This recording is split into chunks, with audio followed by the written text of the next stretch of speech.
പല ഡോക്ടേഴ്സിനെയും മാറി മാറി കാണിച്ചിട്ടും മുടി വളരാനുള്ള പല ഓയിലുകളും മാറി മാറി തേച്ചിട്ടും മുടി വളരാത്ത ഒരു സിറ്റുവേഷനിലാണ് പല കസ്റ്റമേഴ്സും നമ്മളെ സമീപിക്കാറുള്ളത്.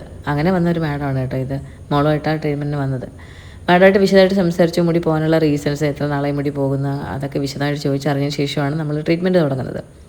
ഈ ട്രീറ്റ്മെൻറ്റിന് ശേഷം മാഡത്തിൻ്റെ ഹെയറിൻ്റെ ചേഞ്ചസ് കണ്ടാൽ നിങ്ങൾക്ക് മനസ്സിലാവും എത്രത്തോളം ചേഞ്ചസ് ഉണ്ടായെന്ന്. നമ്മൾ സെക്കൻഡ് സിറ്റിങ്ങിന് കൂടെ മാഡത്തിന് അഡ്വൈസ് കൊടുത്തിട്ടുണ്ട്. കാരണം ഈ ഒരു ഹെയറിൻ്റെ അവസ്ഥ അത്രയും മോശം അവസ്ഥയിലായിരുന്നു. ഒരു 3.5-4 മാസം കഴിയുമ്പോൾ അടുത്ത സിറ്റിംഗ് എടുക്കാനും പറഞ്ഞിട്ടാണ് ഈ മാഡത്തിനെ അയച്ചത്. പലരും ചോദിക്കും, ഈ ഹെയറിൻ്റെ ചേഞ്ച് കണ്ടിട്ട് പലരും ചോദിക്കും, നിങ്ങൾ എക്സ്റ്റൻഷൻ വെച്ചുകൊണ്ട് വിടുന്ന അത്ര റിസൾട്ടുള്ള ഒരു ട്രീറ്റ്മെൻറ്റാണ് ഇത്. അതെങ്ങനെ പറയണമെന്ന് എനിക്ക് പറഞ്ഞ് മനസ്സിലാക്കി തരണമെന്ന് എനിക്കറിയില്ല. കാരണം ഒരു സിറ്റിങ്ങെങ്കിലും എടുത്തവർക്ക് നമ്മുടെ റിസൾട്ട് എന്താണെന്ന് അറിയാൻ പറ്റും, പറഞ്ഞു കൊടുക്കാൻ പറ്റും ഒരാൾക്ക്. അപ്പോൾ മാഡം വളരെ ഹാപ്പി ആയിട്ടാണ് പോയത്. നല്ല ഹെൽത്തി ആയിട്ട് ആ ഒരു ട്രീറ്റ്മെൻറ്റ് ശേഷം ഹെയർ നല്ല ഹെൽത്തിയായി. അപ്പോൾ ഇനി അത് ഗ്രോ ചെയ്യാൻ തുടങ്ങും, ഫാസ്റ്റായിട്ടൊന്ന് ഗ്രോ ചെയ്യാൻ തുടങ്ങും.